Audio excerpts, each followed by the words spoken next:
All right. Well, good morning, everybody. My name is Zeb Wellborn with the Chino Valley Chamber of Commerce. Today we have our Chino Valley Leaders Webinar. So we have lots of different leaders across Chino Valley, kind of educating businesses on what is happening, whether it be through government, through our police, through our Census Bureau, when it comes to the coronavirus. So those are some of the things that we're talking about today. One thing I kind of want to point out in advance today is we got several emails about suggestions of people that we should have on as panelists. And basically kind of the way that works, if you have somebody and you're a member of the chamber or you're a member of the business community and you want to hear from somebody, please connect me with those folks on email. I'll make sure that we set them up and we have at least give an opportunity to kind of share that insight with you as well. So don't be shy. If you have somebody in mind that you would like to see presented here in this webinar, we do the outreach. We've had some suggestions, so we try to do that and connect with folks in that platform. I also want to remind you all that this is going to be going on our Facebook page. So we'll send this video out on Facebook so you can share this after our webinar. It takes me about 2 hours to set up, so you'll have that there. And then also the same thing on our YouTube channel. This will also be available on YouTube afterwards. So I want to thank our panelists for coming today. With that, we'll get started off with the Chino Chief of Police, Wes Simmons. Chief, you're up. Thank you very much, Zeb. Appreciate the opportunity to speak to you and the chamber members. Wanted to just share briefly a few things. Number one, obviously, the city of Chino is very concerned about our business community and getting the businesses back up and running. I wanted to make it clear that Chino has not put any orders out. All the orders are coming from the county and the state and the federal government. We're asking for people's voluntary compliance with these orders, which will hopefully allow the state and the county to then lift some of their restrictions. I think things are working. We're making a significant dent in the curve, and our numbers aren't growing as high as they were before. Currently, we have 51 cases in the city of Chino, and on Friday we had a very successful testing site. 507 people from the Chino Valley were able to get through that testing site, and we're waiting on those results as we speak. And there were no issues with that site other than the fact that it was almost 100 degrees that day, and appreciate everybody's patience as we got people through that. Also on Saturday, in conjunction with the county, which lifted their restrictions on their county parks for their parking lots, they opened Prado Park specifically and are allowing people to utilize that facility as long as they're practicing good social distancing. The city of Chino followed suit and removed the barricades from our parking lots. And again, the parking lot or the parks are able to be used. We're just asking people to abide by good social distancing and not to gather with people outside of their immediate family. In regards to our calls for service and crime picture, we're still seeing a significant drop in calls for service. Kind of our crime picture has changed as we've seen more people at home and not in their businesses. So one of the things that we've noticed is we get fewer calls reference residential burglaries because people are at their house and criminals don't like to break into locations when people are there. So that's good news. But the bad news is we are seeing more calls for burglaries of commercial businesses. So if your members own a storefront or a business, make sure that they're keeping that secure, that they're actually using their alarm systems, and to call us if they have any concerns, so we can get out there and hopefully apprehend these people. And we are still actively taking people to jail if they are committing crimes. So those are the things that I wanted to touch on today. And then again, I'm available for any questions if anybody has any questions for me. Okay, perfect. And just as a reminder, this is a perfect opportunity to ask questions of these folks in any kind of capacity. If you're looking for information or need some guidance or tips, feel free to ask questions. You can use a chat feature and we'll make sure we ask those through here. Chief, any big updates over the last week? Like any big changes that you're seeing with folks now that the temperatures heated up? We are seeing more people out on the roadways and more people out and about. Again, most people are abiding by the mask order and are utilizing their masks. So really no significant issues, but people are out and about. And I think the rain kept people inside, and now that it's sunny, we're seeing people out and about. And again, we encourage people to get out there and walk and do those type of things. Just mind their social distancing and keep a mask with them. Good. And then we have a question from Jim Gallagher, who's asking, is there any violations of social distance? So have you guys had to do any kind of that breakups of parties or events and people getting together? Morning, Howard. No, we haven't. I've got a question for you. How'd it go last time? Let me try to mute that real quick. Yeah. Okay. Hold on. There we go. Okay, go ahead.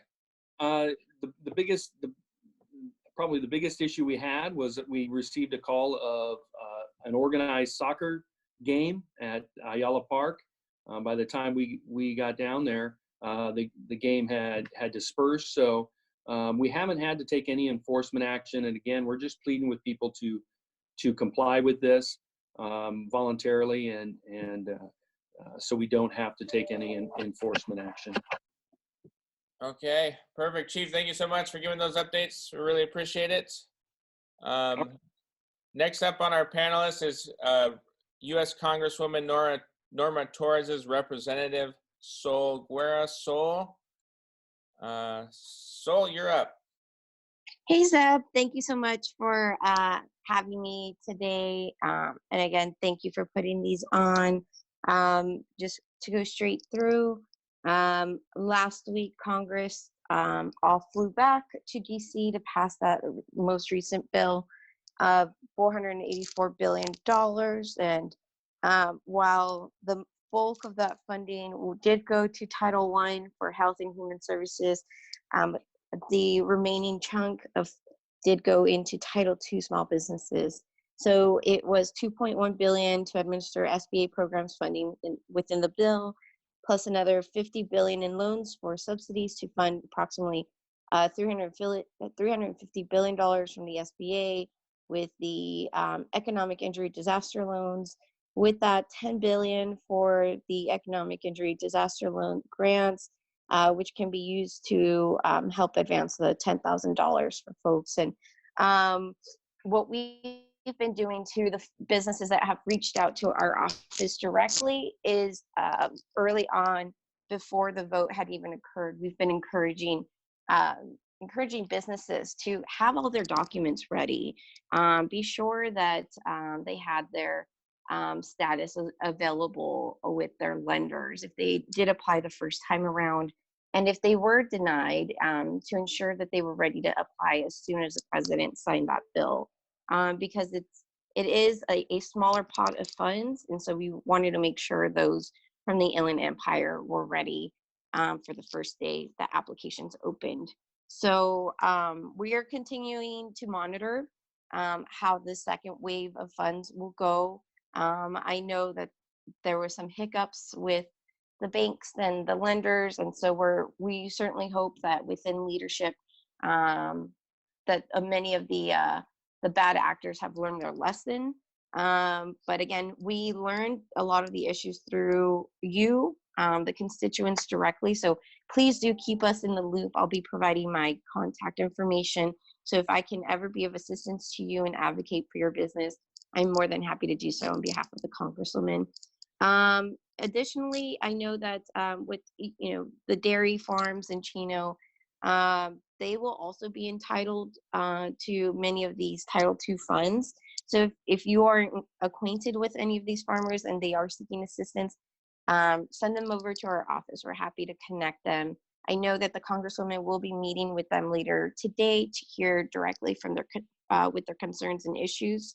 I wanted to give a big shout out to the Chino Chamber, UZEB, and to Supervisor Curt Hagman.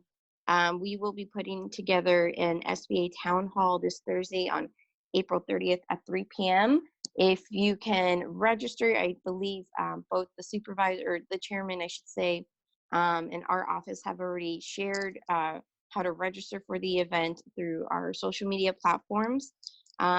We will also be joined by a representative from the district attorney's office, along with 5 chambers with Chino, Ontario, Montclair, Upland, and Pomona chambers.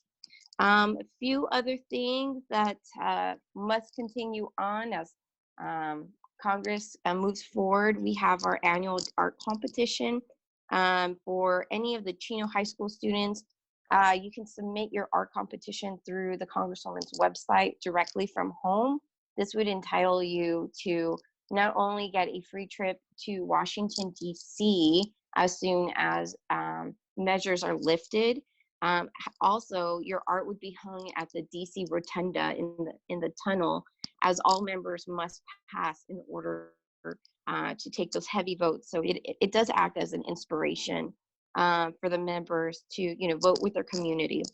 Last but not least, we do have our U.S. Academy events coming up soon. A date is still tentative, but we are currently receiving the good words and the good news of many of our applicants that have received an offer and appointment. So I'm always proud to say that Chino's always in first place. I know that the Congresswoman has appointed about 8 folks just from Chino, making it to about $67 million since she started her term 4 years ago. But other than that, that is it on my end. And I will hang out. So if there's any questions, please feel free to ask. Great, thank you, Sol. We have at least one question for you. A question came up about the post office. Is there any kind of funding that's going to be set aside for the post office? What's your kind of information regarding that? So I know it does seem like this is becoming a partisan issue. I know that the Congresswoman has been very supportive in providing some type of relief for the post office. In terms of negotiations and actually having an answer, we haven't heard anything quite yet from leadership. Okay, perfect. And then you talked about that the town hall meeting that we're going to be a part of. Is there a way that you can provide that in the link? I know that I have access to it, but I'm trying to. Oh yeah, of course. Thanks, Zeb. Perfect. Yes, and just so you all know, we are working with Norma Torres' office and Curt Hagman's office, so we'll be putting on this webinar. It's on Thursday at 3 o'clock, so we definitely encourage you all to be there, as it should be very informative. So hope you all can make it. Thanks so much, Zeb. Okay, thank you. Thank you very much, Sol. And just to also highlight is both of our Congress representatives have been very helpful in terms of identifying the needs of businesses and then sharing those needs, taking what they've gotten from our businesses and then trying to use that to advocate on their behalf. So just so you know that if you do have an issue, that both of them are there and available for you to reach out to share your challenge that you're facing in your business. So thank you both. Okay, next up on our list is our U.S. Congressman, Gil Cisneros. From his office, we have Stephanie Wade. Stephanie? How are you, Zeb? Thank you for the introduction. And following Sol, I'll start with the economic injury and disaster loans and the PPP loans, the payroll protection program. I'll only add to what Sol said is that we're starting to see some of the money flow even from the first round, and it's taken some time, but we are hearing some success stories. The congressman is very frustrated that there were a lot of problems with the implementation. We do think this round is more targeted, and so I just want to encourage someone, if you haven't applied for it and you think you can use that money, just like Sol said, get your documents together and go now. The sooner the better, because that's one important thing that we think we can provide, but the money will run out. And so, get to the head of the line as quickly as you can. And the advice, I was speaking with our DC staff, as well as the local representative has been working with me and a lot of the other, and everybody's seeing the same thing, that, if you don't, the first priority is a bank you have an existing relationship with. If they do business with the SBA, that's your place to go. But if you don't have a bank that's working with the SBA that you already have a line of credit with or that you've done business with in the past, smaller institutions are better, and the savings and loans we're finding are better. B of A has actually, you know, been mixed, but actually of the bigger banks has done fairly well locally. So, you know, I just encourage you to do that. And if there's somebody, we have some contacts at the SBA, you know, especially at the regional office. So if there's somebody that's wondering about how to get through and would like to make an appointment with an SBA rep, I'll put my contact info in a minute, and I can get you in touch with somebody who works out of Cal State Fullerton. Other than that, I just wanted to say that, you know, last night the congressman had a town hall specifically targeted the Asian American community in our district, which has really felt under attack. I mean, there's been you know, a backlash, and really an inappropriate one, against Asian Americans since the start of the sort of COVID crisis. And, you know, we've been working with law enforcement, but also with community groups. And I just want to say that the Chino Hills community has had great leadership on this front. And, you know, we're really proud of the way people have been pulling together for overwhelmingly in our district. But if people are seeing problems, I hope they'll still continue to reach out to us. And as well, you know, I see that Councilman Johsz is on the call. And so, you know, please, you know, if we're not reporting these things, they're only going to fester and get worse. And then, you know, on the Service Academy front, we'll be updating next week. If you know anyone who's planning to apply, we'll be updating our dates and our application packet.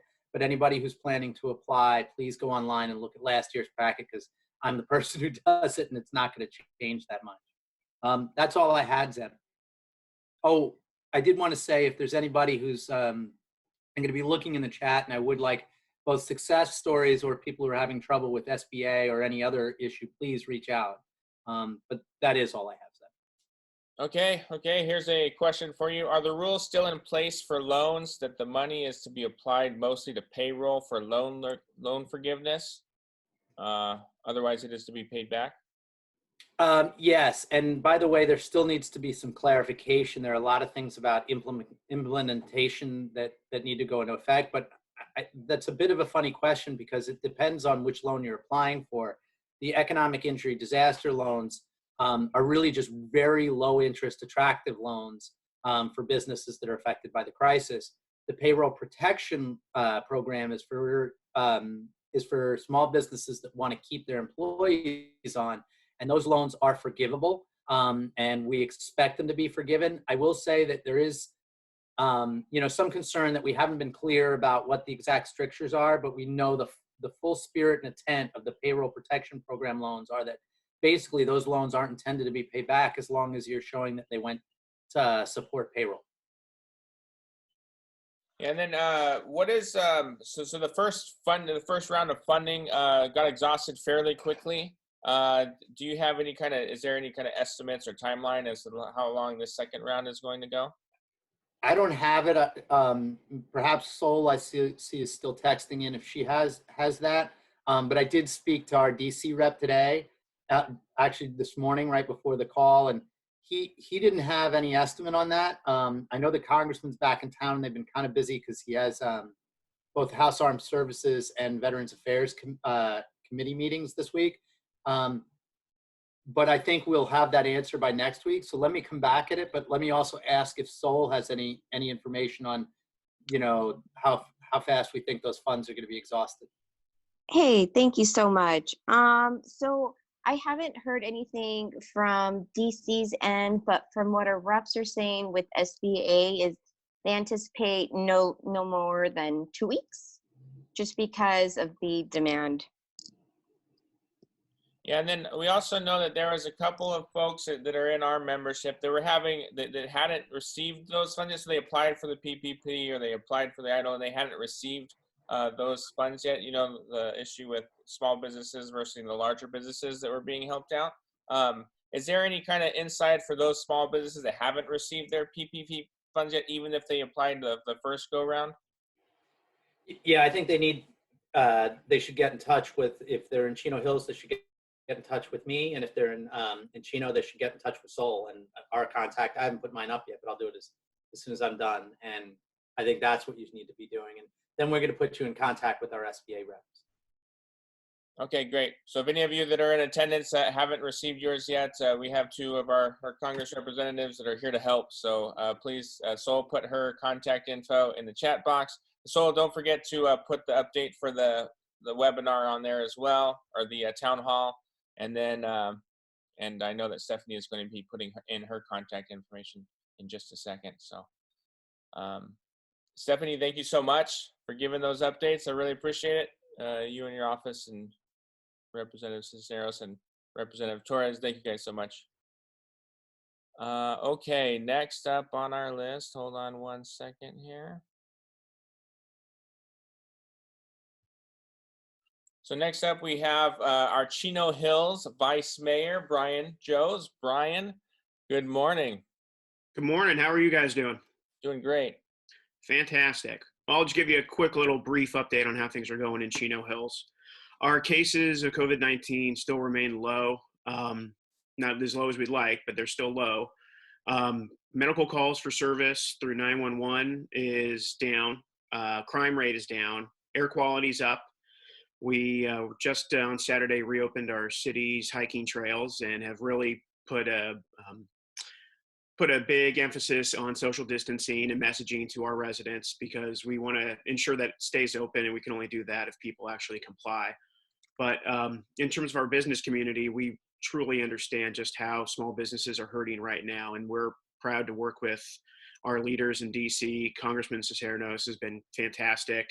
Senator Chang and Assemblyman Chen have really been working hard to advocate for us, and we do our best to continue to support their efforts. And our city, we've tasked our city staff with keeping up to date on lists for senior shopping at grocery stores, restaurants that are doing takeout, just anything we can to try to promote local businesses. So we encourage everybody to work with the chamber and with our public information officer to keep people shopping local. Perfect. Thank you, Brian. And just to touch on that a little bit, on the homepage of our website, we do have restaurants that are offering takeout and delivery services. We've compiled all that list. We also linked to the list that the Chino Hills, the city of Chino Hills has created, so you have access to both of those. Yeah. And then we also put together a list of businesses that are still in operation. So that is also on the homepage of our website. We also put in a COVID-19 update page on the homepage of our website too. So we have all of those. And then one of the other things we also did was we created a Facebook group called Chino Hills Takeout and Delivery Options. So that one, I set it up about a week ago, and we had like 300 people sign in the first couple of days. So if you want to share your experiences of doing takeout and delivery, that's a great place to go and do that. I know that Cynthia Moran has done that, and several other folks as well. So if you have a restaurant, or you want to promote a restaurant, or you want to say nice things about a restaurant, that's a good place to do it, to let people know what's happening. Post it on social media. Make sure everybody knows that places are open. That's right. That's right. And we do have some questions for you. So let's see. So we just opened up the trails in Chino Hills. Have you guys seen any kind of issues with that, or how's that been going? No, we haven't had any issues. And speaking with our police chief and with our city manager, we were watching it pretty closely, because we took advice from the county with their reopening of regional parks and other open spaces. So we wanted to make sure we rolled it out right, and we've had no reports of any issues, thankfully. So I think our residents want to keep it open, so they're going to play nice and follow the rules. Perfect. And then how about anything else? I think it was late last week. So last week they were talking about opening up the parks. I think they did it on Friday. Is there? We never closed down our parks. Parks have been open in the city. We've closed down items that you can come in contact with and touch. So the playgrounds are closed, basketball, tennis, whatnot. So they're going to probably remain closed for a little bit longer until we see more evidence that, that we're flattening the curve even more. But a wide open field in a park or a trail, we think we can trust people to use those wisely. is there any talks about the next phase? Like what is the next group of things that are opening up? We take our direction from the county and from the state. We've advocated for more local control of it. You know, what works in Santa Monica doesn't work in Chino Hills necessarily. So we want to try to not use a blanket approach to it. Trust me, the second that we're able to go ahead and open things up, we'll do the best we can in a responsible way. We're taking direction from medical officers, so we're not going to jump the gun in that regard, but we want to work with everybody to do it responsibly. Okay, Brian, thank you so much. Thank you, Zeb. Good job with this. Hey, thank you. So next up, we had a request. So like I mentioned at the beginning, if you want to see somebody that shares an insight with our Chino Valley Leaders panel, shoot me an email and say, hey, I really want to hear from this person or this type of person, and I can try my best to do the outreach to do that. So one of the thoughts that one of our board members sent us was to have a representative from a neighboring city, just to talk about how that city is handling it, if there's any differences, that kind of thing. So with that, I'm going to introduce Andrew Rodriguez. He is the mayor of Walnut. So Andrew, are you there? Yes, good morning. How are you? Doing great. Good. Good morning, everybody. Thank you for the opportunity. Like Zeb mentioned, my name is Andrew Rodriguez. I have the pleasure of serving as the mayor of Walnut, which is actually in LA County, but not too far from Chino Hills. But I do spend quite a bit of money and time in Chino Hills. So keep it up. Yeah, I love the community. So thank you for the opportunity. So just to go over some of the stuff going on in Walnut. Our numbers, like Chino Hills, are relatively low. We do have 22 confirmed cases in our cities thus far as of yesterday.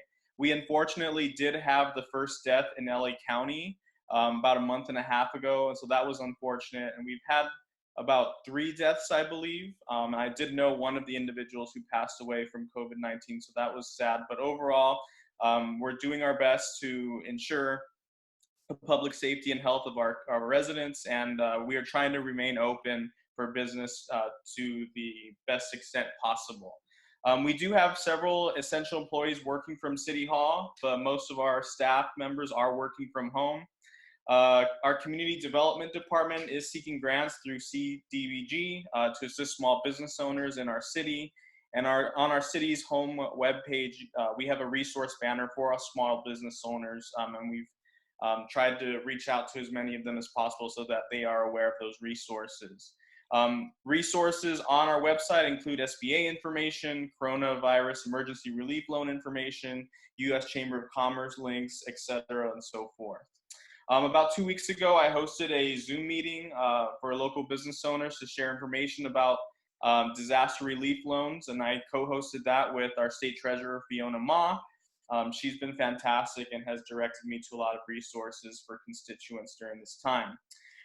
With all that being said, economic development activity is still moving forward in our city. The first 2 to 3 weeks, building permits and plan check activity was down to about 30% of usual activity. So that was about a 70% drop.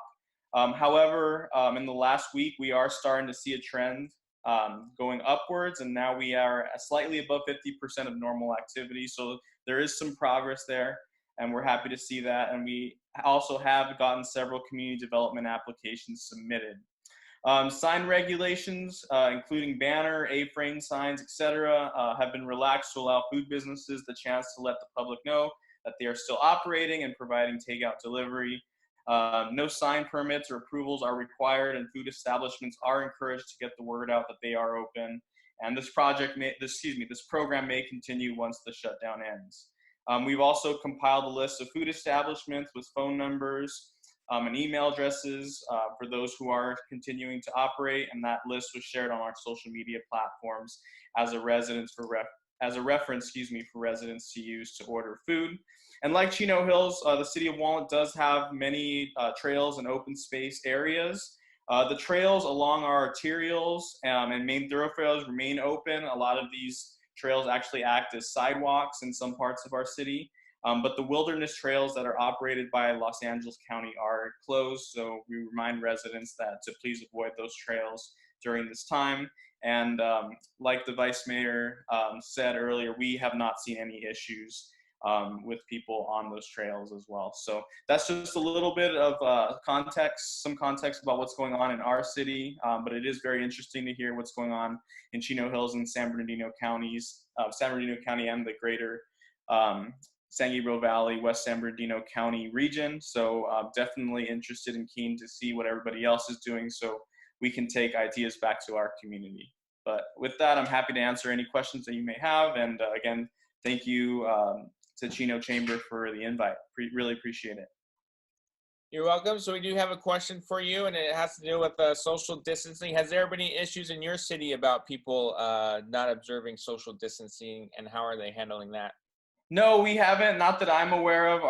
I have to admit our residents are doing a phenomenal job. Again, if we always remind our residents to please practice the physical distancing orders from the state and the county. And if there are any issues, I'm sure I'll hear about it, or a resident will text me. So, but no, nothing that I've heard of thus far. Okay, perfect. And then have you experienced differences? I mean, it sounds like maybe you know the difference, but LA County and San Bernardino County are approaching this thing a little bit differently. Do you know of the differences in between the two counties on how they're handling this issue? I apologize, I'm not too familiar with how San Bernardino County is doing it. I do follow LA County much more closely just because I'm in Los Angeles County. But I will give kudos to our Board of Supervisors. I think they're doing a phenomenal job. And based on what I've heard in the last 30 minutes, it seems like San Bernardino County and Los Angeles County have mostly similar operating procedures during this time. So, but unfortunately, no, I apologize. I don't know too much in detail the specifics. Hey, Zeb, I think to that point, something close to your heart, feel free to come golf at Los Serranos Country Club. The county has opened up our golf courses. I'm not sure if it's the same on the other side of the county line. No, I believe if anybody wants to come golf, come on by. Okay, we'll take you up on that offer. Yep, absolutely. Cool. Yeah, I think if you could look at my background, you can see my golf clubs hiding there. Just nice. But I don't know if I'm going to be hitting the golf course anytime soon. All right. Oh, well, come on. Well, I got to work. I got to do some work here. All right. Thank you, guys. Thank you. Let's see. Next up, we have. Actually, let me give some brief updates too. This is going to be available on video through Facebook. It is going to be available on video through YouTube. This is a great opportunity to ask questions. There's opportunities for us. So in the comment section and in sharing this, there's opportunities to ask those questions again, so we can make sure that we get those other folks that are coming on the line later. And with that, I think I'm going to pass it off. I know Supervisor Curt Hagman, the chairman of the San Bernardino County Board of Supervisors, Curt Hagman, is planning on being on, but I know he had a meeting that was ending right at 9 o'clock. So we had him speaking fairly early right after that, but he's not here yet. So we're going to go on to our Southern California Gas Company Public Affairs Manager, Leah Peterson. So let me get her on in just a second here. Leah, are you there? I am. Okay, you're up. Cool. Well, thank you so much for putting this on, Zeb. I really appreciate it. I wanted to say how impressed I was that you always have a Chino Valley Chamber background. So I got a golf towel out and hung it on a lamp with a couple of hair clips, so I can also make sure people know who it is that's talking. But what I wanted to be able to share today is just to remind people that if they're finding financial difficulties, SoCalGas is not disconnecting their natural gas service. If they are having financial problems and they can't make their payments, they can call our 800 number or go to SoCalGas.com. Our 800 number is 800-427-2200, and they can make payment arrangements. We're not charging late fees. We also wanted to make sure that people were aware that when they see us out in the street, we are using masks, sanitation, social distancing. You can imagine social distancing when we're working on pipeline projects, as we are over on Benson Avenue in Chino. You'll see us out there. It's a huge project. We're working with Caltrans on that one. So we are doing whatever we need to keep both our employees safe as well as our customers. We do respond to all emergencies with fire and police. We are an essential service. So if you do have problems with your pilot lights, if you need, if you smell gas, please call 911, but we will come out, we will check, we will respond to any types of leaks or those types of issues. The other thing we wanted to remind people, since particularly they're staying at home and they're doing more work around their homes, this is National Dig Alert Month. I know that's a holiday you've marked on your calendars, but basically what it means is if you're going to be doing any type of digging around your property, you can call 811 and you will be able to report where you're going to be digging, and they will come out, the utilities will, gas, your cable, water, will come out and mark the lines, and they use, you've seen it on the cement and on your sidewalks and on your pavement. It is a paint, it does go away in about 30 days or if there's a rain, but they can come out, they can mark where the lines are. So when you're digging, you are not going to hit any of your lines. If you don't have that ticket, which is what they'll issue to show that you did mark, then you could be liable up to $10,000 to make any types of repairs if you damaged any of the cable, gas lines, or any of those things. It's very easy. It's a free service. They'll usually be out within 48 hours, so you can call a couple of days in advance if you're going to be working over the weekend. So please do that, because you don't want to see guys showing up in gas trucks wearing masks. They'd have to work on your damaged line. A couple of the other things that we want you to be aware of, we recently were able to negotiate with the California Public Utilities Commission a 10-year extension on revising the infrastructure for mobile home parks. I know that doesn't sound like, what does that have to do with me during these current situations? But what that means is that particularly in mobile home parks, they are responsible for their own gas infrastructure. And a lot of times they don't have the funds to be able to do the repairs, to keep them up, to expand the system properly. That means that we have now created this opportunity where mobile home parks can partner with us. There's funding available. We'll help replace, repair, upgrade their gas infrastructure. And that means jobs. That means we are going to be in an area. Usually mobile home parks have a lot of low-income people. Our seniors live there. And we will be, when the restaurants open, but we usually work in the area where we are purchasing food. We are buying supplies, getting pipes in the ground. Those are all items that continue to stimulate the economy. It's local business, and those are the things that we're focused on within the gas company. What kind of infrastructure projects can we do that's going to enhance our services, but still at the same time stimulate the economy? So those are some of the things that we're involved in. If anyone would like more information, again, they can go to our website, SoCalGas.com. Our 800 number is available with customer service representatives 24 hours a day, 7 days a week. Many of you have people who are family members who speak different languages. We have customer service representatives who speak other languages. We've got postings and information in Chinese, Mandarin, Cantonese, Vietnamese, Tagalog, Spanish. So we've posted that information, and we would appreciate it if those who are listening can also put that on their website, push it out to their contacts. So thank you very much, Deb. I really appreciate this opportunity to be able to talk to you and make sure everybody's doing okay under these circumstances. Perfect, thank you. We do have a few questions for you. One question is if a business is not able to make their full payments because they're being closed, is there going to be a payment plan available, or are they going to have to pay that all in one lump sum? How are they going to be paying their gas bill when Great question. You can make payments. That is something that you can call our 800 number, and we will work with you on that. As I said, we have we don't charge late payments anyways, but do call us, do get in touch with us. That way we can work together. If you can't pay your bill this month, obviously then it starts getting larger. But if we will work with you on that, we're not going to be disconnecting your service. We're not going to add to the misery of what we're facing with right now. So please call us, talk with us, and we'll work it out together. Okay, great, thank you.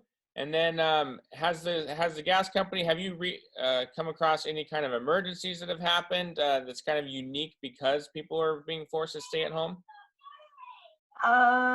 No, we have not at this particular time. It's pretty much been business as usual, which is great for us. We have no issues with our reliability of our system.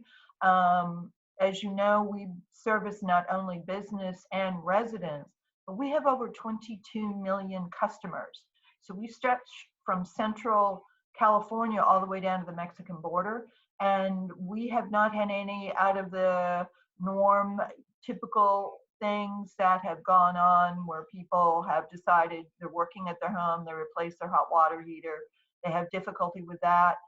We'll come out, we'll help install, relight their pilots for the hot water heater, do a safety check on all of your home equipment and even on your business equipment. If you have natural gas equipment in your facility, we can come out and do a check, and all that is free. There are no charges for this, and we are happy to do it.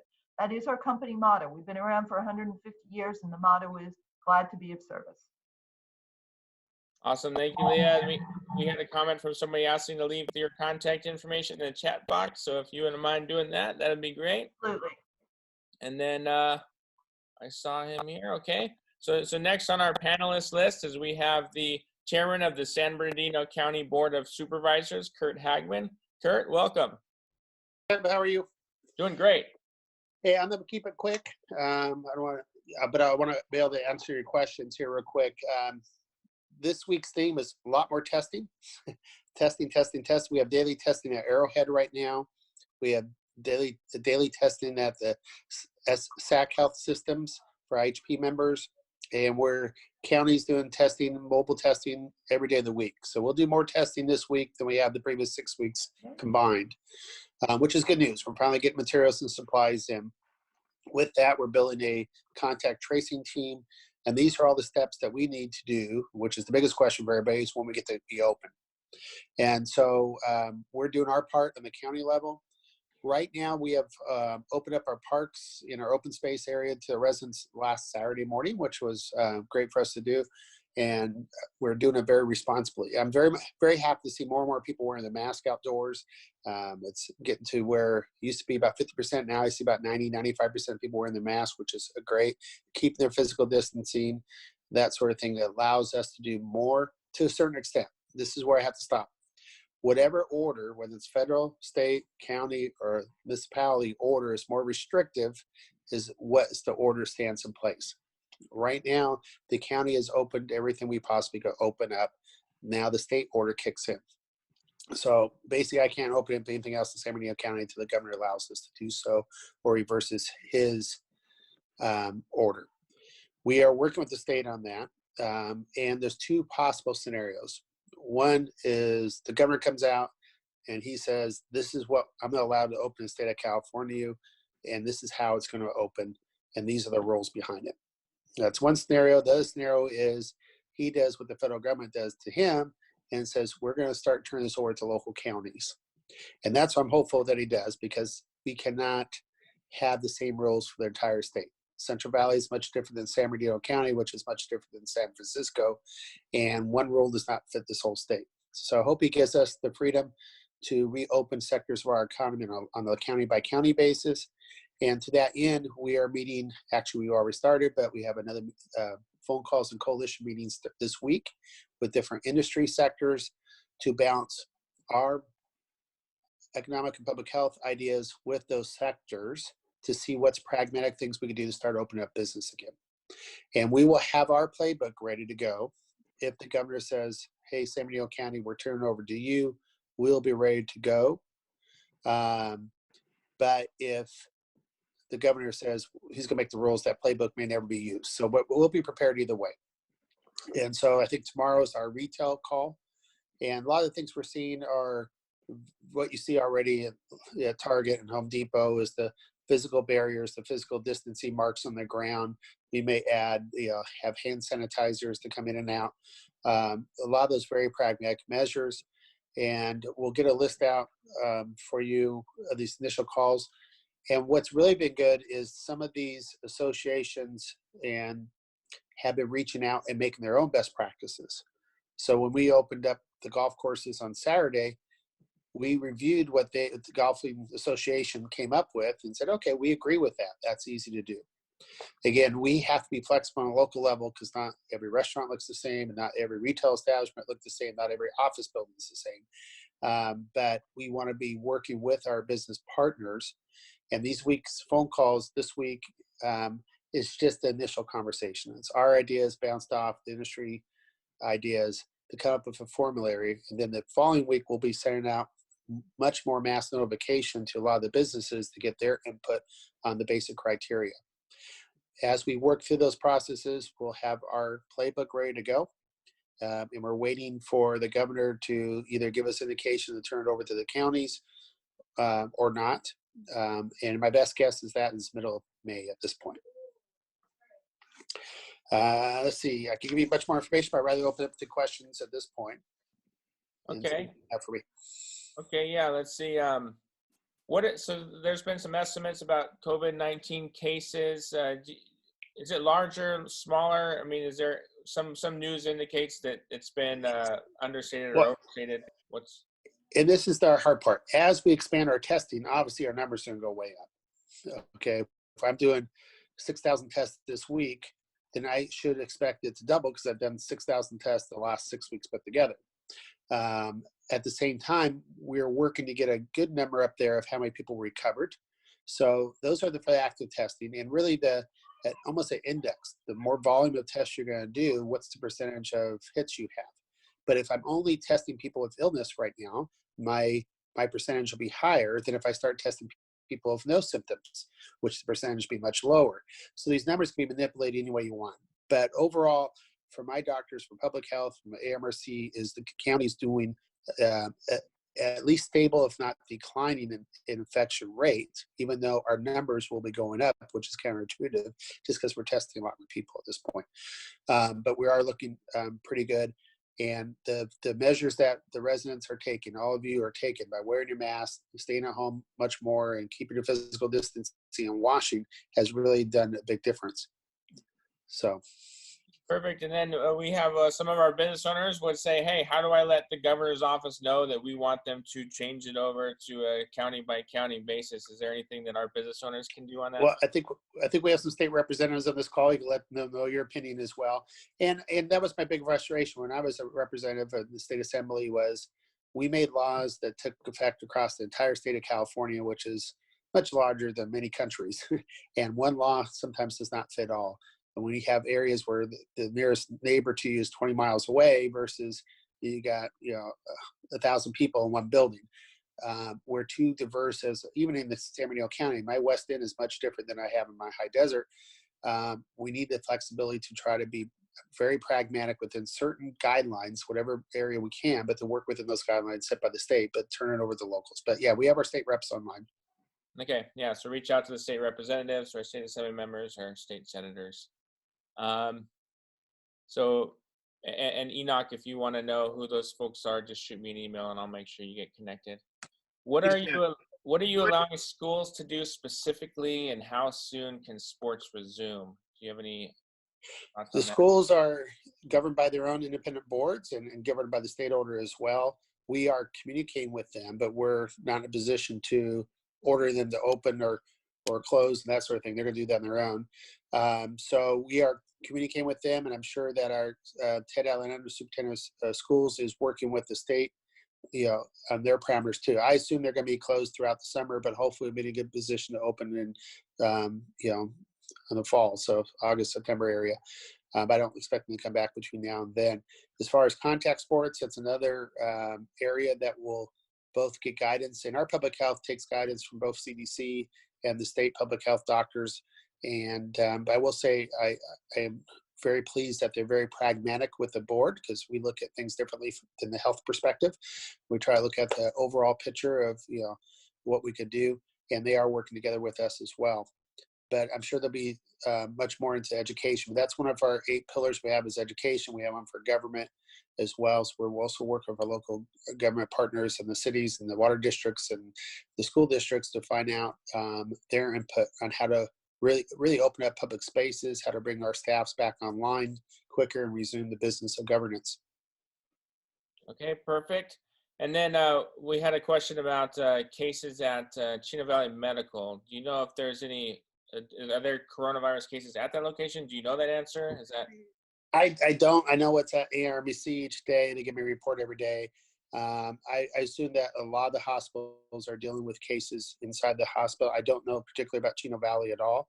And I know that we're also talking in the medical terms that we're trying to work with the state to try to start opening up non or elective surgeries and bringing some more of the medicines back online sooner than later, because we have a lot of capacity. Not only do we have a lot of capacity in our current hospital beds, I see the day counts each day. We're not using nearly very many of them for COVID right now. So we have the capacity, as well as we have 2 overflow areas just in case we ever hit a surge. We have 2 overflows ready to go as well in the county. Okay, perfect. And then I think this is the last question is, or maybe a couple more. How long did it take to get test results? Do you know? Yeah. Again, I wish there were easy answers for each one of them. Depends Sure. who tests you and what test we use. So the county has, we have multiple facilities within our jurisdiction that can do testing. Public Health has their own lab. Arrowhead has their own testing facilities. Those are limited in numbers. So that could be within 2 to 4 hours if we're doing it on site. The majority of the tests are being done by the outside vendors, the 2 LabCorp and Quest. And those take 2 to 4 days now. It used to be 3 to 5. So they're getting back a little quicker because they have to transport to the laboratory. Sometimes they're outside the state and get the testing back before they give us back. We are also have, California's got 19 of the new Abbott machines. And there's a rumor, I'm not supposed to confirm this until the governor says this, that we'll be one of the 12 sites in the state getting those that will allow for mass testing at a local level within 15 to 20 minutes results, which really helps the contact tracing. It's really horrible to send you home after you take a test. You're supposed to self-quarantine until you get results back. And then if you come back positive, you're supposed to go back 5 days prior to you getting tested at least and try to figure out what contacts you have. So that contact tracing is a big component of what we go forward with as we start opening back up the rest of the economy too. They have the ability to go back and make sure we identify who has the virus, hopefully get them to self-quarantine, and hopefully have them not affect other family members and their associates. Okay, and then the purpose for people getting tested, is it to see if they have the virus, if they have antibodies for the virus? What is the purpose for people going to get tested? Both. There's 2 different kinds of testing out there right now. That is to see if you have the virus currently, okay, which is one that we're most familiar with. We're also unveiling this week the antibody testing, which is the finger prick into the little white thing you see. CDC's finally approved a couple manufacturers of that, and we have those coming in. I think we have 20,000 already in, so we'll start doing those this week to find out if you have antibodies. The science isn't 100% conclusive that you cannot regain the virus if you have the antibodies, but it can allow us to contact trace and investigate those who had illnesses before that we did not maybe know that they had the virus. So it's all part of the bigger picture of investigation, identify isolation, and give them the right care to those who need it. Okay, well, perfect. Thank you, Curt. Thank you for answering all those questions and giving your insight there, and we really appreciate it. Thank you for what you guys are doing. Take care. Thank you. Bye. Bye. All right, and then before we go on to our last panelist, I just kind of want to give a shout out to the folks that are in our attendee list today. They are providing updates and insights from different areas of our community. So we do have representatives from the city of Chino. We do have ambassadors from the from the Chino Valley Chamber of Commerce. We have people from the BIA. We have people from Chino Valley Fire. We have people from the city of Chino Hills, staff from the city of Chino Hills. We have board members for our chamber. Ling Ling Chang is here. Mike Krieger from Chino Valley Fire Board. And so we have several folks that represent a wide array of different leaders in our community. So they are providing updates in our chats. So thank you guys for attending, and thank you for giving those updates via the chat section as well. So even if they're not panelists, they are providing updates in our chat. So thank you. With that, I want to introduce our final panelist for today. We have Renay Mehta from let me give you the proper introduction. Our U.S. Census Bureau Partnership Specialist, Renay Mehta. Renay. Thank you. Thank you, Zeb and the Chino Valley Chamber for allowing me to be a panelist. Just wanted to let everyone know that April 1st was Census Day, but the census is still going on. We need the census data more than ever. It helps us with accurate funding and representation, and especially with all that's going on, we do need the accurate funding. So for people who have not responded and responded by the internet, you can still do it by the internet, phone, or by mail. Paper questionnaires are being mailed out. So I'm asking all of you to help spread the word. Census Bureau has, taking the census is very important, and it's very important that everyone responds. So Census Bureau has created a Census Awareness Weekend, May 1st, 2nd, and 3rd. So we're asking everyone else to please help us spread the word and to do the outreach.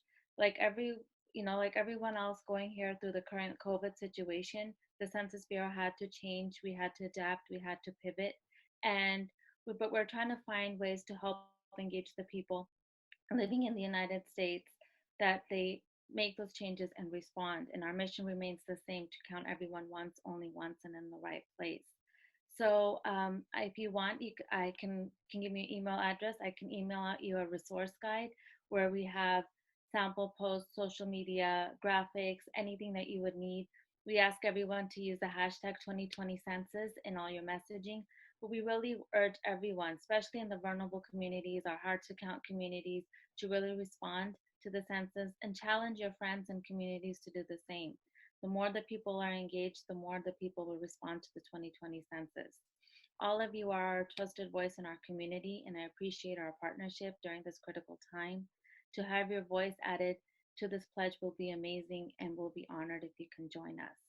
So with that, I would like to congratulate the city of Chino, and Chino Hills is doing exceptionally well. Chino this morning was at 59.3% in the self-response rate, and Chino Hills is at 66.8%. California response rate is at 54.8%, but we still have a lot more work to do. And so I do have a resource guide. If anyone needs it, please feel free to call me, email me, and I can help you with the outreach. And with that, I just wanted to know, besides the 2020 census, the Census Bureau is coming up with a small business pulse survey. So small businesses will be receiving a survey.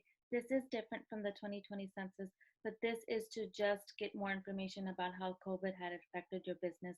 So please be on the lookout for that as well. Thank you very much. Okay, thank you.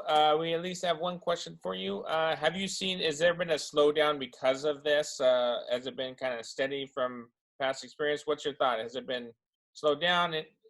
Has you been seeing more increase or more input? What are your thoughts? This is the first decennial where the census was on the internet, and that has helped a lot. But there has been a slowdown in terms of what we call our enumeration process, and that has been extended, where we had enumerators knocking on the doors and asking our residents. That has been extended, and that has been approved by Congress to when it is deemed safe to go out and do the enumeration. But so far, in terms of numbers, we are on mark. But we're at Chino and Chino Hills, and we're doing, as a community, we're really great and we're really aggressive. But other communities do need that push, so we're asking everyone to come together to help us spread the word. Okay, perfect. Renay, thank you so much. We have one question, which could be for all of you. This will probably be most in line for Curt, but I think Curt had to step off for another appointment. Does anybody know any about our local airports, Ontario, Chino, the flight situation? Does anybody have any insight on that?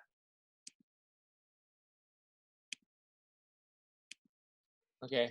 Sorry, we'll have to get that answer for you next time. Unless, Zeb, I'll just chime in that I had some early discussions with the Ontario Airport shortly after the shutdown. So, you know, back in March.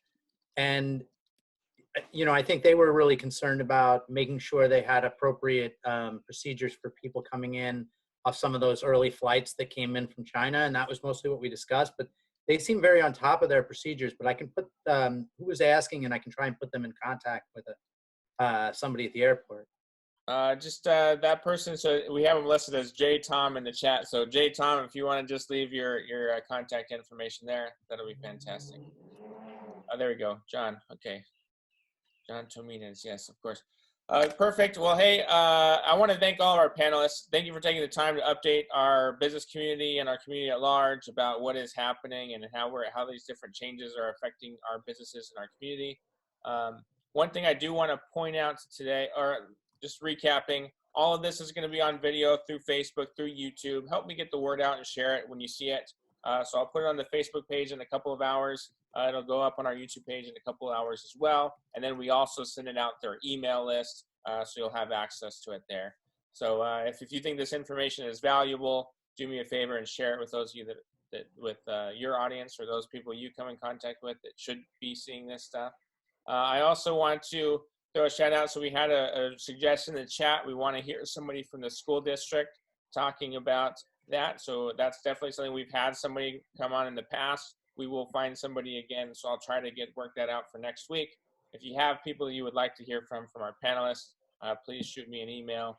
I'll put my email in the chat box in just a second. And then also, I kind of wanted to do this as a new thing is I want to show my show our Chairman's Circle sponsors during or at the end of our event. So I'm just gonna throw this up there. These are our Chairman's Circle sponsors, which help support our chamber financially, which makes sure that they're doing it. So these are the businesses that have helped us put things like this on because we have been able to, because they are financially supporters of the chamber. So I want to thank all of our sponsors. I want to thank our board members. I want to thank our ambassadors, and I want to thank our panelists for coming and attending today. So thank you guys for doing this. I really appreciate it, and I hope that we'll be chatting with you sometime again. Hopefully not in the not too distant future. We're doing this in person. Thank you guys, and have a great day.